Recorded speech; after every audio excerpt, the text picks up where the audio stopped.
Greetings. Welcome to In Conversation with Trevor, brought to you by the Nyaradzo Group. I go beyond the headlines and beyond the sensational. Today I'm in conversation with Professor Tony Hawkins, an economist. Enjoy this thought-provoking conversation.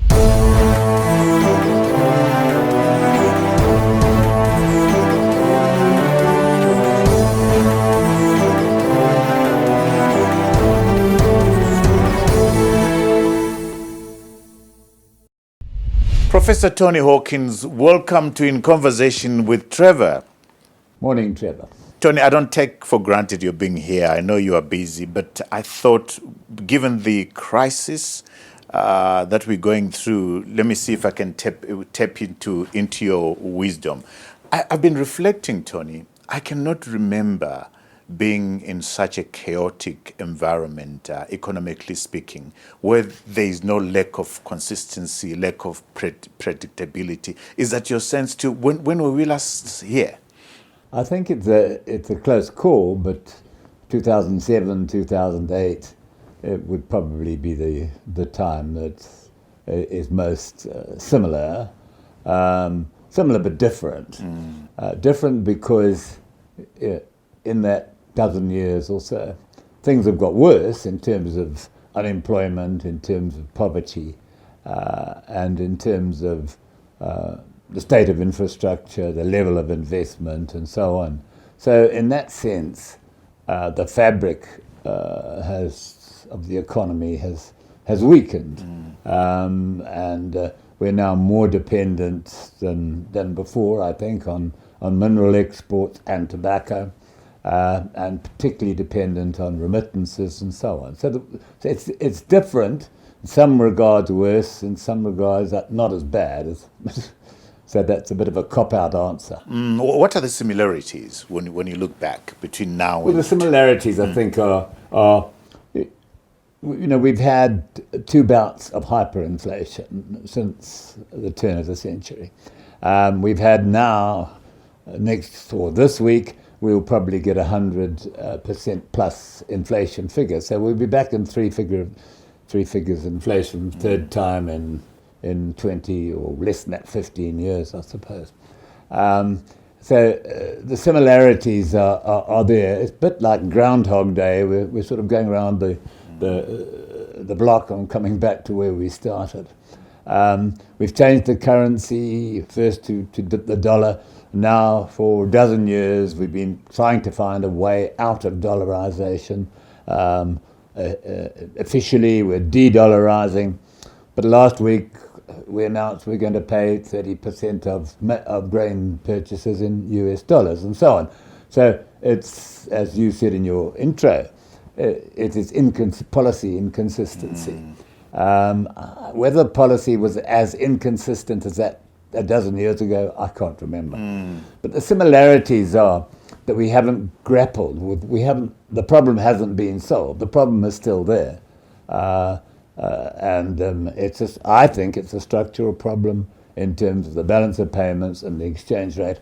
And I would argue that without re-engagement, successful re-engagement, that gives Zimbabwe a element of debt restructuring, perhaps debt forgiveness, and resumed access to global capital markets. I really don't see where the end game is. Now, the way you've put it, balance of payments, restructuring, that engagement, that looks like a very big one. President Mnangagwa and his government have been saying they're trying to re-engage. Are you seeing anything that's moving us towards a solution to the crisis that we face? Well, I would have thought that we were moving away from re-engagement in the sense that, for example, the stance taken on the Russian invasion has obviously widened the gulf with the West. I don't think there's any doubt about that. Whether it will affect re-engagement time alone will tell. We can't make that assumption at this stage. But without access to international capital, we are, as a country, underinvesting. In fact, that's been the problem going back for probably 40, 50 years now. And that is why per capita incomes are probably no higher than they were at independence. Why we have pretty much static employment in the formal sector, and we rely so much on the informal sector to generate income. And there are a lot of structural issues that, as I say, I sound like a broken down gramophone record, but need a solution that goes beyond economics and has to be political. So it appears to me then it's lack of political will. We, from what you're describing, we've been here before. We know what the problem is. So why don't we move on and deal with the problem and find a solution to our economic problems? Well, I don't think I'd agree about lack of political will, because I think it's just that it's a question of disagreement on political bases and principles and so on. You see, if you see what's happening in the world economy today, that the global economy is deglobalizing, probably 2 or 3 years now. Probably the pandemic set it off. And this has given us a different world in which we live, and we are now back, I think it is fair to say, into Cold War II. But it's a different Cold War in the sense that it's a Cold War where between authoritarian governments and democratic governments, if you like, and rather than purely just East and West, which was what it was before. So then if you make that kind of assumption, where does Zimbabwe stand? Is Zimbabwe authoritarian with its ties with China and Russia? And the statements that have been made by political leaders in the not too distant past.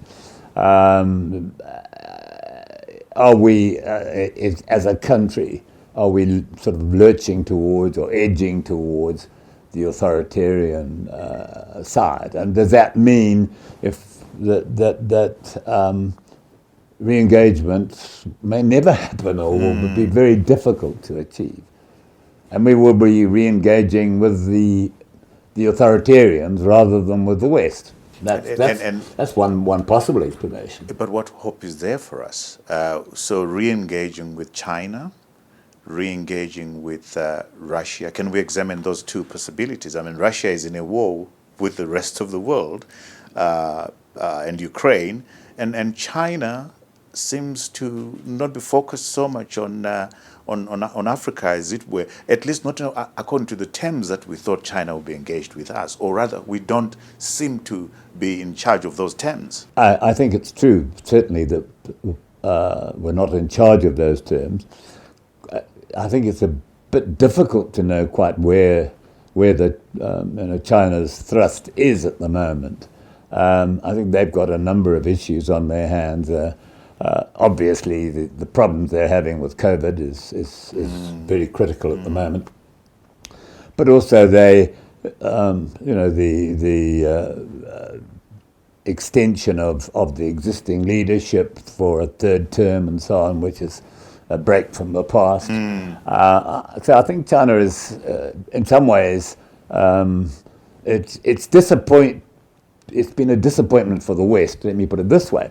It was always thought in the days of David Cameron and George Bush and Obama and others that it would be possible to have a positive and economic relationship with China, but political differences. Now I think the thought is that the economics are not so easy to organize, that the China is a very strong economic power and a real threat to Western economic norms, and I think that's a problem. With that being the reality that we face, one would have said, what's our self-interest? Our self-interest is to put our house in order so that we create jobs, so that we've got a vibrant economy, and that should dictate which direction we go. I agree. But politics is the art of the possible, and there's no doubt. I think in one of the things that the Russia invasion of Ukraine has brought home to me, and I'm sure to other people, is the way that a number of African countries, many African countries, still feel the strong attachment to people like Russia and China for what happened in the last, in the or the post-colonial period, or during the colonial period, whatever you want to call it. And I think that is certainly coloured thinking, even in countries like South Africa, which through its ties with the BRICS and so on, does have strong ties with economic ties with the likes of Russia and China and so on. So one can understand that. And just the other day, the US Treasury Secretary Janet Yellen said, look, countries are going to have to choose. Are they on our side or their side? And I think that's the kind of thought that governments must be thinking about, African governments all over the place. Let's look at our problems as reflected by what's happened this weekend and last week. So we had 100% almost depreciation of the currency, and we had a threatened shutdown by citizens, as it were. And then we saw the president coming up to announce what were supposed to be measures to restore confidence, preserve value, restore macroeconomic stability. What's your assessment of those measures? I think one needs to be to put all of this into context. Sure. We've gone back over the last quarter of a century with sets of measures of different kinds, with Governor Gono when he was sort of the economic czar, up until then we had dollarization in 2009. Then we had the attempt to de-dollarize, which is what we're still doing. And we've had one set of new measures after another, and people standing up. Governor Mangudya, remember in 2019, I'm preserving value, we're going to have a stable currency, and so on. Saying the same thing now, 3 years down the road, we're saying the same thing. And what is difficult about it is that for example, the ban on freeze on bank lending lasted all of 7 days. Yes. And it's very difficult. People have been organising seminars and breakfasts and so on to analyse the president's statement, but it's changed in fundamentals even before you've had the breakfast, so to speak. So events are moving pretty quickly, and that I think goes back to your first question. Is the situation worse than it was in 2007, 2008? There are hopes that by largely, marginalising, I suppose is the best word, the auction, you now are shifting foreign currency trading to the interbank market. But you've got this limitation of $10,000 per week per client. I mean, that obviously can't last. It's going to have to change, I think.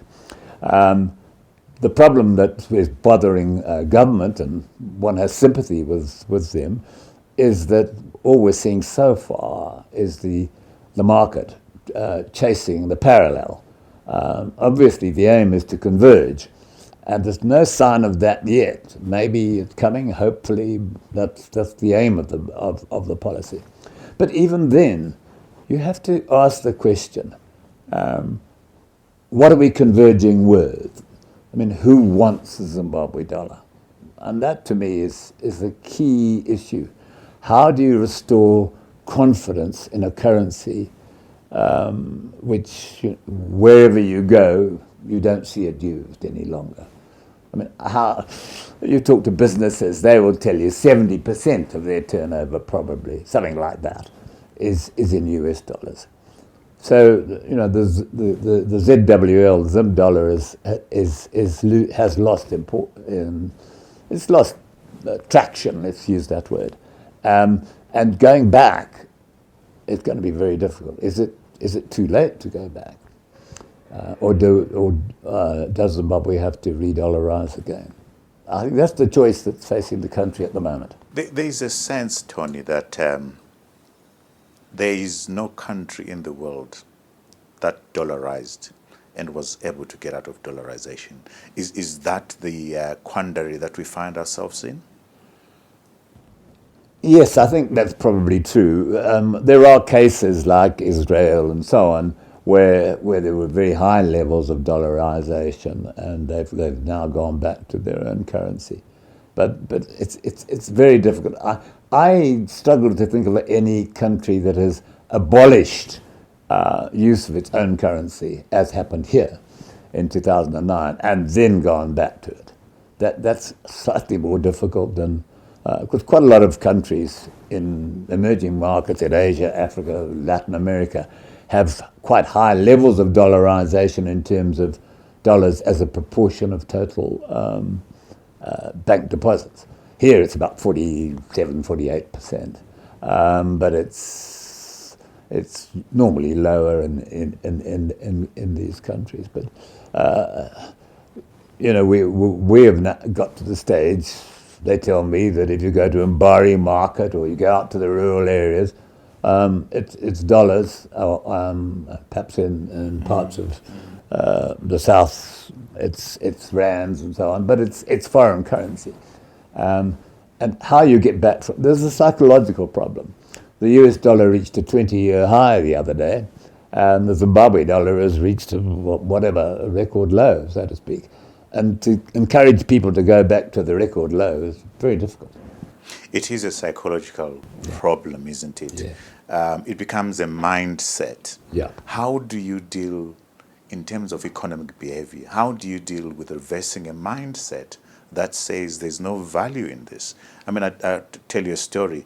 Trying to give a street kid who's been looking after your car some Zimbabwean dollars, they throw them away and they say you're insulting them. How do you reverse that national mindset that says our currency is worthless? If I knew the answer to that, I wouldn't be sitting here probably. I think dollarization and whatever form it takes, adopting the rand or something like that, and to stabilize things as happened in 2009, 2010, and then start to try and bring back a new currency yet again. It's the only way that one feels one can do it. It's hard to see any other way. The Minister of Finance and the Governor talk about our economic fundamentals being strong. I don't see these fundamentals. Do you see them? Which are they? Well, they're carefully chosen fundamentals. One fundamental that the Minister Ncube talks about a lot is, of course, the budget surplus. And, well, if you don't pay your debts and you allow state services to deteriorate and the infrastructure and so on, then and you've got a lot of inflation pushing up your revenue, it's not too difficult to have a budget surplus, quite honestly. Yes, he's right that there is a theoretical budget surplus. But when you look at the fine print, the budget surplus is what we have 600 million a year for the support in US for the GMB. Now, if you factor that in, the budget surplus is no longer there, so to speak. The other surplus they talk about is the balance of payments. And again, when you look at that balance of payments surplus, so much of it depends on remittances, so much of it depends on foreign assistance of one kind and another, NGOs.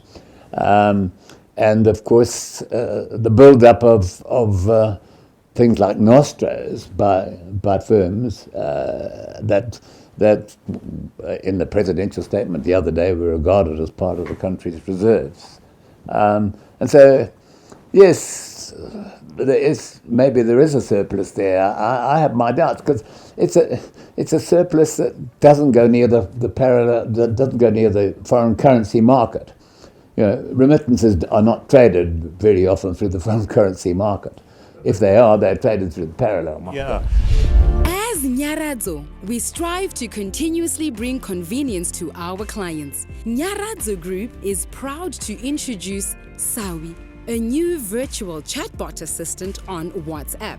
With Sawi, you are now able to interact with us from the comfort of your home and can be assisted anytime via WhatsApp. With life assurance products, diaspora products, applying and assessing your policy, payment platforms, claims information, and any other queries concerning payments, policy information, or products and services. Simply WhatsApp Sawi on +263 712 992892 or register and start interacting and receiving notifications from Sawi on WhatsApp. Now, join in and experience a new level of convenience 24 hours a day with Sawi.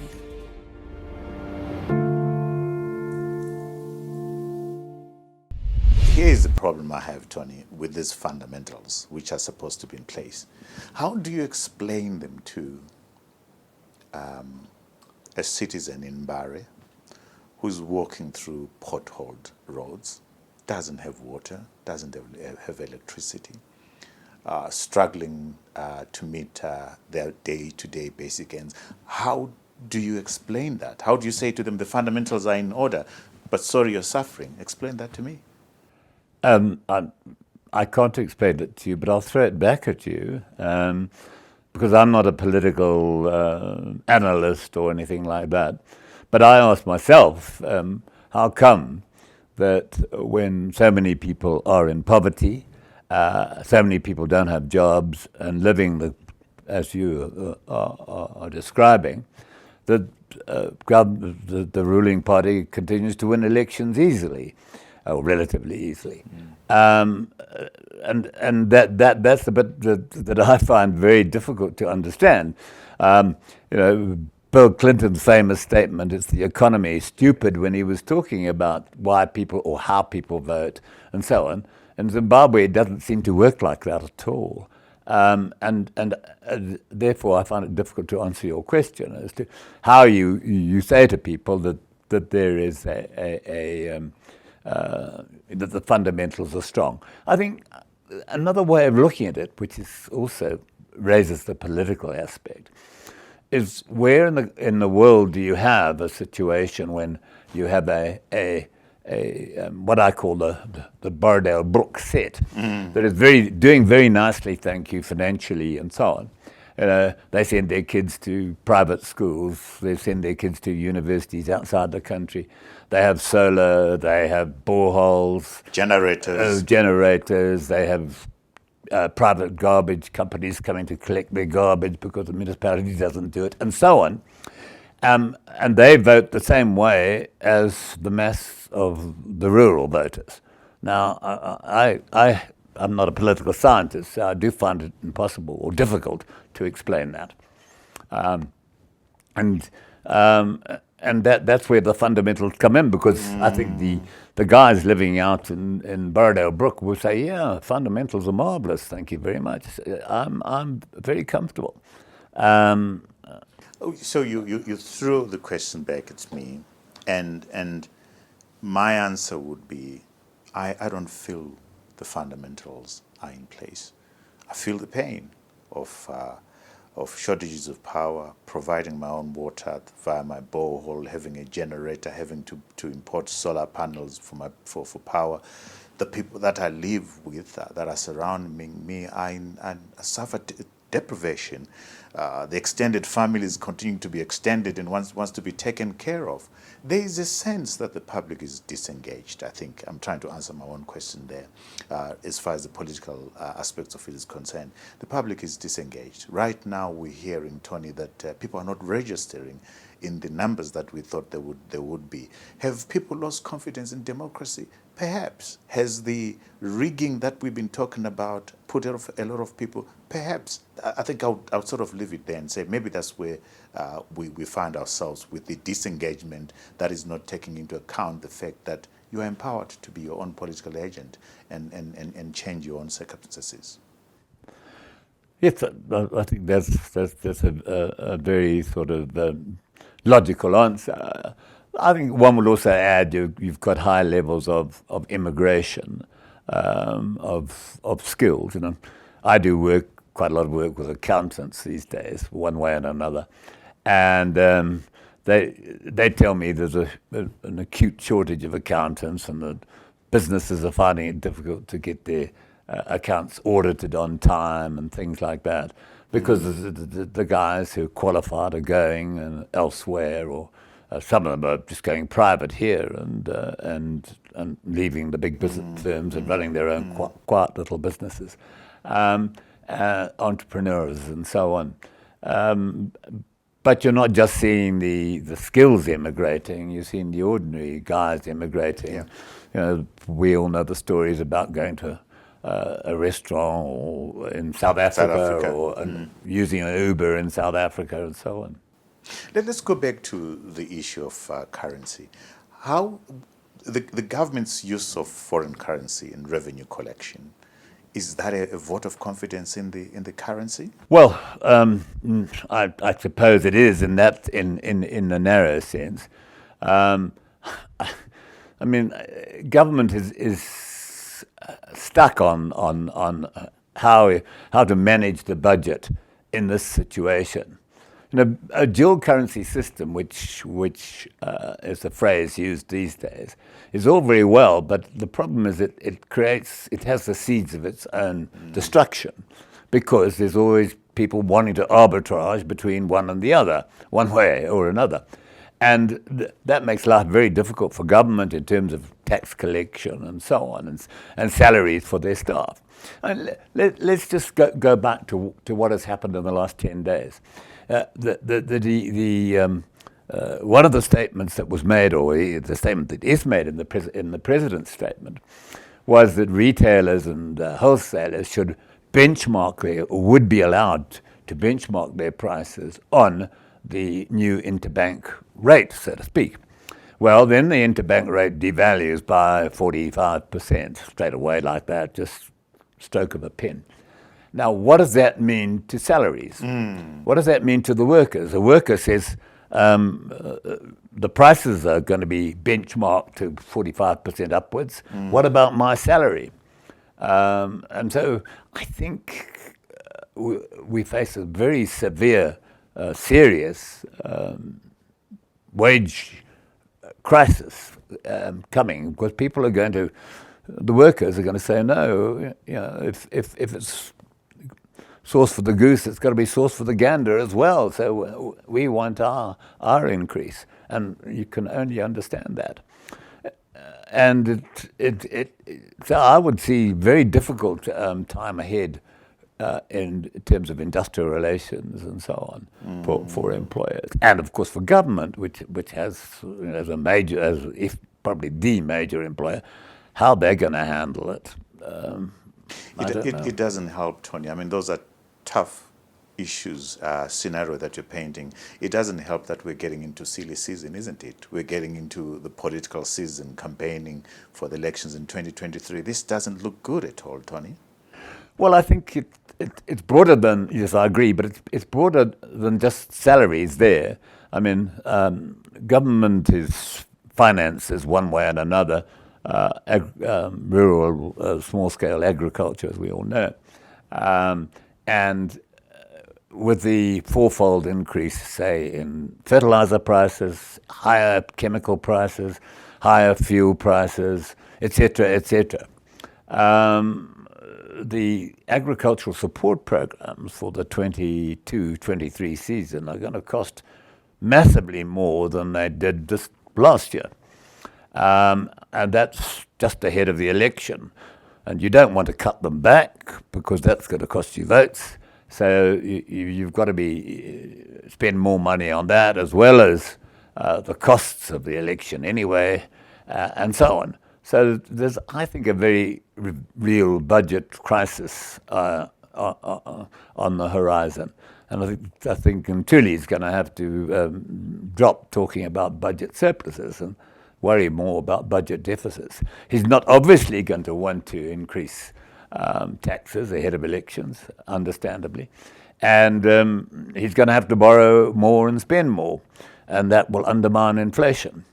Apart from anything else, just to take one technical point, if you do a 46% devaluation, as we did just earlier this week or so, or whatever, last week, that translates into something like a 40% increase in money supply via the nostros, because the nostros, 1.9 billion or whatever, US, are going to be now valued at 250 or whatever, 285, whatever, rather than the previous 140 or whatever it was.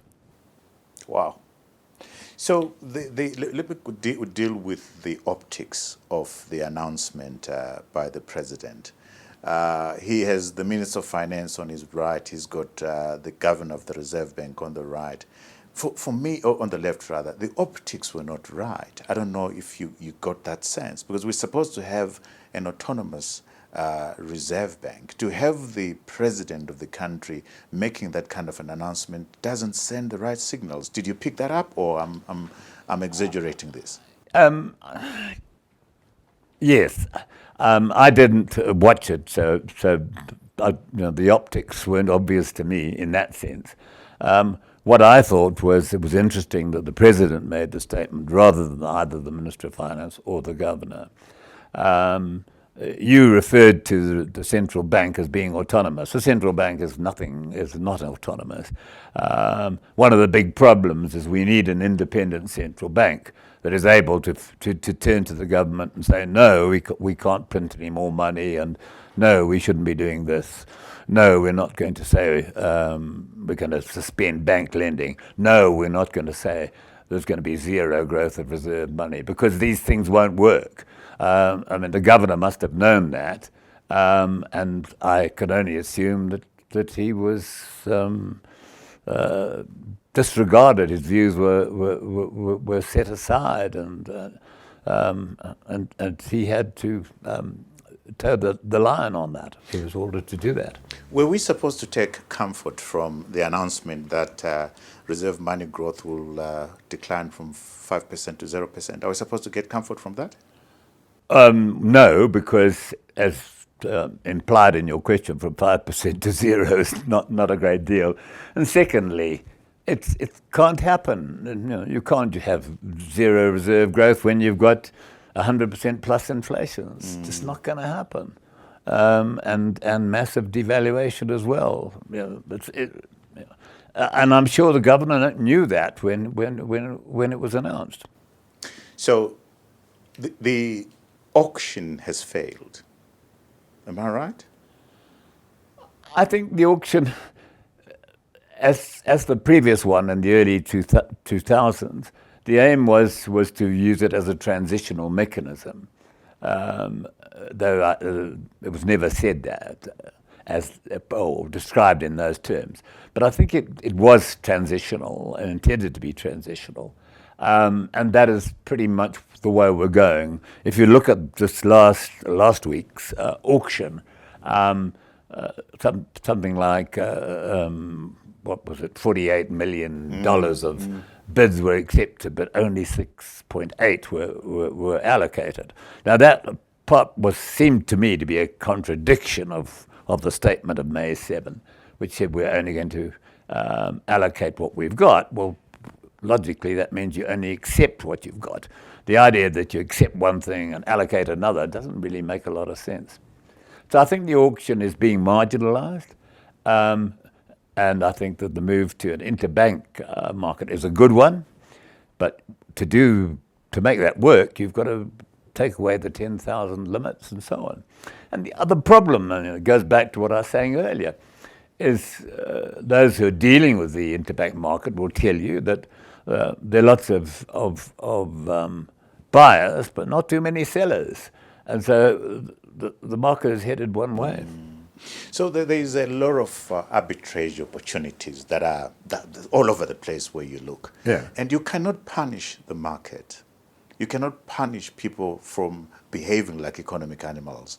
And it takes me back to the terms being used by the president and the governor and the minister.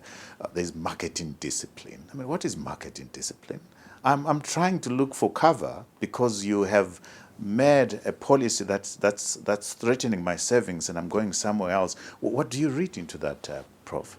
Well, you've put your finger on it. Someone who goes to the stock market or to try and protect his savings and by buying shares is described as a speculator. And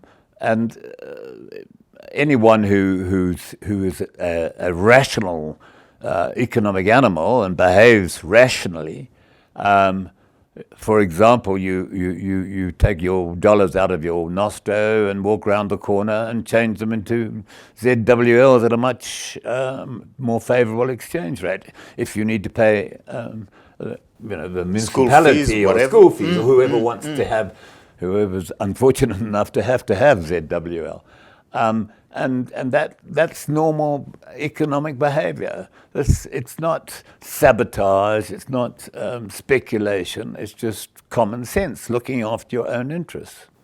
And that would say, Tony, correct me if I'm wrong, that to remove this indiscipline and the opportunities of arbitrage, you need to come up with sound economic policies that ensure that there's economic stability. I mean, that's not rocket science.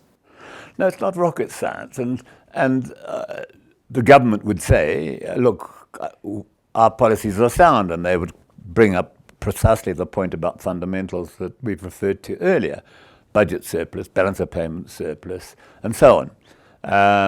But the fact of the matter is, we still have money supply growth in the year to March, the most recent figure of 150%. You know, the average for the global economy in the last 10 years or so has been less than 15%, and we're bouncing along at 150. There's no way that the currency can survive and be stable, and you can have stable prices in that situation. There is also an argument, Tony, I don't know if you've come across this argument, that the indisciplined player in the economy is actually the government. That the 100% depreciation prior to the president and the minister and the governor making an announcement was a result of government funding infrastructure, which should be funded over 30 years, and doing so in a manner of weeks. Government is pumping money by paying contractors who are building roads, budgets for by-elections, budget for the census and dams. Do you come across that argument? Yes, I come across it. I have some difficulty finding the numbers to support it, because if you look at what's driven money supply growth in the last year, the main part has been private sector borrowing, let's face it, there's no doubt about that. Yes, sure, government has increased its borrowing a lot, but it's and that's not reflected in the reserve money figures, which makes you wonder. But you certainly see a huge surge in private sector borrowing, which is driven by inflation and it's driven by devaluation. If you're an exporter, you get much more money in your bank account, so that goes into your deposits, and when you convert it to ZWL, and that increases money supply. So this is sort of it's not rocket science, and as such, I don't like the term indiscipline, because it seems to me to be a market factor, and how you can change what take an exporter. An exporter, he was exporting a year ago at an exchange rate of 86, and now he's exporting at 250. So he's going to earn an awful lot more in Zim dollars, and that's going to go into his bank account, and that's going to swell money supply, and that's going to swell inflation. But they're trying to survive. Yes, they're dealing with what's the hand that they're dealt. End of story, and that's not indiscipline. That's just the result of devaluation. I mean, your argument, I know, is going back to say, well, the reason why we devalued is because of government indiscipline. Again, I'm not that... You're not seeing the numbers. I'm not sure that the numbers show that. And so, in many ways, I'm in favour of government indiscipline in the sense that the people are suffering, and governments, the world over, through the pandemic and so on, were throwing money at the people. We didn't do that here on a big scale. That, Tony, would be understandable if this infrastructural spending is supported by job creation that we can see, but we're not seeing that. We are seeing big numbers being pledged, and we're not seeing the job creation. I think that's the problem that people have in their minds. Here again, we do have problems with the numbers. Just the other day, NASA came out with some numbers showing how much their membership had increased of people in employment. Now they are at odds with the stats figures produced by Zim Stats, and certainly the figures that came from those World Bank Zim Stat studies about the impact of the pandemic. They showed a big drop in employment. So we're getting conflicting numbers. I don't disbelieve the NASA numbers. I just wonder whether the NASA numbers are a reflection of more people registering rather than more people having jobs. But it's probably a combination of both. Now we're in that tricky situation. We don't know which statistics to believe. And when the government stands up and says something and behaves in a different manner, Tony, am I right in saying at the heart of this is the fact that a lot of people don't believe anything the government says or the government does? You've just said now that after this announcement, a lot of people are gathering for breakfast to see if they can analyze it. But this is a moving feast. The trust deficit and the confidence gap between the public and the government, that's a huge thing, Tony. Is that the sense that you're getting? Yes, I think that's the same. It's an extension, I suppose, of the lack of confidence in the currency and so on. So it all goes back to a similar source, I suppose. I did some numbers the other day, just comparing for sub-Saharan Africa, Zimbabwe's growth performance against, since 1990, it was an arbitrary year to take, I know. But since 1990, when we started with ESAP and so on, we're one of the three or four worst performing African economies in terms of per capita incomes and GDP growth and so on. Now, that's not the narrative that we hear publicly, but it is what the figures show. And from that viewpoint, you can understand why some people, like yourself and myself, are skeptical about fundamentals, because why has it bothers me. I ask the question, and as a former academic, I do worry about it. Zimbabwe, we're often told, has the best, or amongst the best, educated workforce in Africa or in many developing regions. But how come the economies perform so badly? The two, there ought to be a more correlation there than there seems to be. So, that it is a difficult issue. It's not just a question of the numbers. It's not a question of disbelieving the numbers. There's no doubt that the GDP numbers, the national account numbers, are not very good, but that's true probably worldwide. So one wouldn't lose too much sleep over that. But certainly, a more objective view of what the fundamentals are. And the fundamentals I would look at would be unemployment, I would look at poverty, and so on.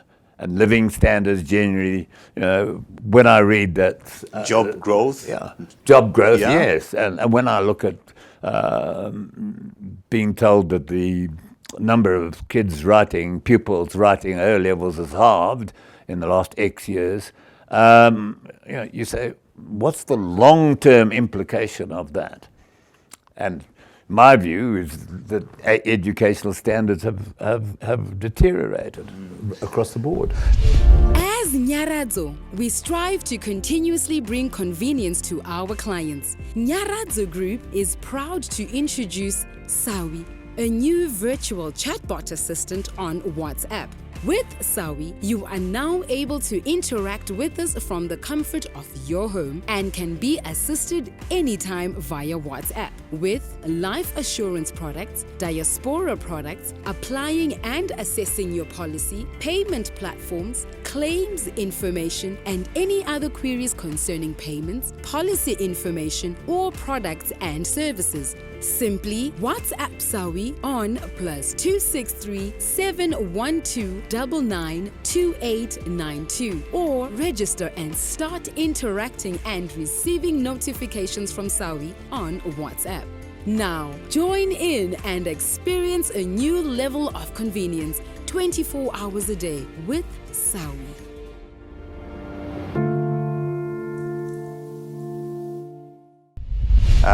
Let me ask you this question, Tony. When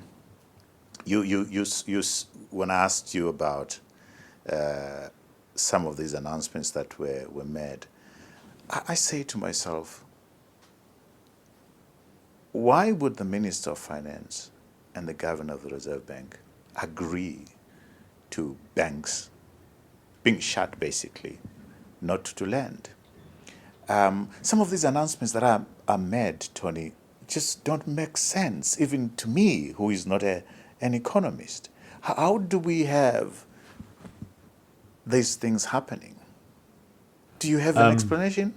No, I don't have an explanation in the sense that, Tuli is a banker himself, albeit not a terribly successful one, must have had some idea that the banking, the freeze on loans just couldn't work.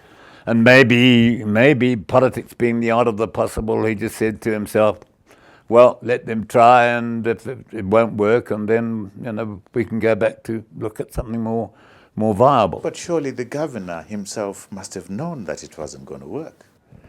Yeah, I agree, but I think the governor is probably in a similar position. He doesn't have a strong sort of political power base, and he's not independent. He is a public servant and so on. So if that's the decision made on high by his superiors, he goes along with it. He may have argued against it and said, look, guys, I don't think this is going to work, but he may have been overruled. Who knows? Tony, let me put you on the spot unfairly and say to you, I think we've sort of indicated that the crux of the matter is partly currency reform. Were you in a position to give us guidance in terms of how do you do this currency reform? What would you suggest? Well, we go back to what we were talking about earlier. The current move towards an interbank rate seems to me to be a positive move. But the interbank market should be freed completely. None of this nonsense of import priorities and so on and so on and so on. Just open it up. And of course, I think that's anathema to the guys in government. But I would have thought that was the way. Let the market reign. Let the market reign, yes. And it's going to be, maybe it's not going to work terribly. It's going to be quite painful for a while. But the alternative is going to be very painful too. So, it's a question of taking your choice. The alternative is to go back to the dollar, which it's difficult to be enthusiastic about it. But Go back to the Zim dollar. no, or to the US dollar. Okay. But ultimately, government's ability to choose is limited. Remember what happened in 2007, 2008? The market chose, and the government, Patrick Chinamasa, just validated it and said, that's it, guys, it's happened, sort of thing. You can't go against the market, Tony. Yeah. Am I right? Well, I don't think you can, but obviously if you believe in authoritarian command economics, you do think you can rule the market. Tony, let me ask you this question. So the measures that were announced by the president were supposed to restore confidence, preserve value, restore macroeconomic stability. I put it to you that those measures did just the exact opposite of everything that they were intended to do. At this stage, yes. I would, however, caution against over-interpreting the short-term response to a policy. It may be that some of the measures are going to work. It may be, I'm not optimistic and confident of that, but it may happen. Never say never, sort of thing. It may be that in a month's time or a year's time we'll be back, Groundhog Day, where we are today. But conditions may have evolved favorably. Are you optimistic, Tony? I'm not optimistic because at the end of the day, I've seen too much of attempts to do things without having thought them through to their, as with this statement, thought through the consequences, intended and unintended and so on, and said, well, what happens if X happens or Y happens? And I'm also not optimistic because I think the electorate needs to be a bit more engaged, to use your term, and say, look, perhaps it's time for a change of direction. Tony, as we end, I must share a story with you. When the new statutory instrument came through, removing duties on imports on basic commodities, I sent a WhatsApp to a friend of mine who is in the manufacturing business. I said, what is this going to do to your business? And his answer was, we'll have to shut down and get into the importing business to sell because we can't compete with imports. We'll have to retrench because we can't sustain the numbers that we have. For me, that just so, it tells the story of what real people in business are having to deal with as a result of some of these measures. And sometimes you get the sense, Tony, that people go to bed thinking, how are we going to fix Zimbabweans tomorrow? How are we going to make their lives impossible and difficult? Not how do we make it easy for people to do business. We say we're open for business, but everything that we're doing is to close people from exploiting business opportunities. Well, that's a sort of convincing argument. I have just a question mark over the fuss about the reduction in import duties on basic goods. I can understand why it was done. People around the world are doing things like cutting fuel taxes for the same sort of reason, to try and soften the blow on the cost of living, which is hitting people all over the world, but they're not as hard as it hitting them here. But at the end of the day, the problem is a lack of competitiveness, as your friend told you, and that goes back many years. And that's a structural, long-term problem. There's no quick solution to that. For years, we used to do I used to do it actually, the World Economic Forum competitiveness survey, and Zimbabwe always scored very poorly, and that's nothing new about that. That's a long-standing problem we've never got to grips with.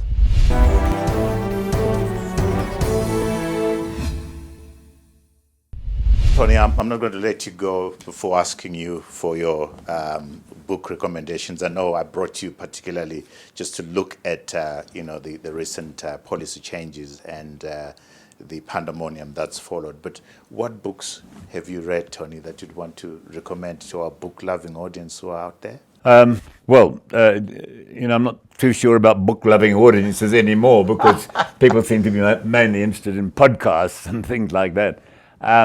If you wanted to read about the local economy, I think Godfrey Kanyenzi's latest book I forget the precise title of it, the Many Left Behind or something like that, because he looked at the politics and the economics. Right. I think that through the eyes of someone whose basic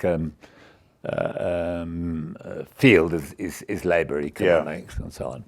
If you're looking at a more broader level of what's happening internationally, and I think the big problem, when I talk to economists or business people these days, I say, look, history is what you want to study rather than economics. So you'd look at the books that Niall Ferguson has written, The Ascent of Money, or Civilization, or The Square and the Tower, those sort of books, all of which are sort of pop history economics. They're easy to read, and they're very informative. And then if you wanted a book that really tells it about many emerging markets, and not just emerging markets, the Acemoglu, Jim Robinson book, Why Nations Fail. That's a fundamentally a very good book. And if you want to learn about monetary economics, you look at Rogoff and Reinhardt. This time it's different. The point being that this time it's never different. It's always the same. Tony, thank you so much for your time. Thank you for sharing your insights, helping us understand where we are as a nation. Thank you so much. It's always a pleasure touching base with you. Thank you so much, Tony. Well, thank you. I'm not sure I've helped anyone understand anything. Thanks, Tony. Allow me to tend to our viewers who are all over the world. Thank you so much for watching In Conversation with Trevor. Remember, we are a weekly show. We are out every Monday on YouTube, 7 a.m. Central African time. To ensure that you don't miss out on any of these quality conversations, such as the one I've just had with Tony here, please click onto this red button and subscribe. When you subscribe, you'll receive an alert every time we have one of these conversations. And we've gone a step further, by the way, and created podcasts.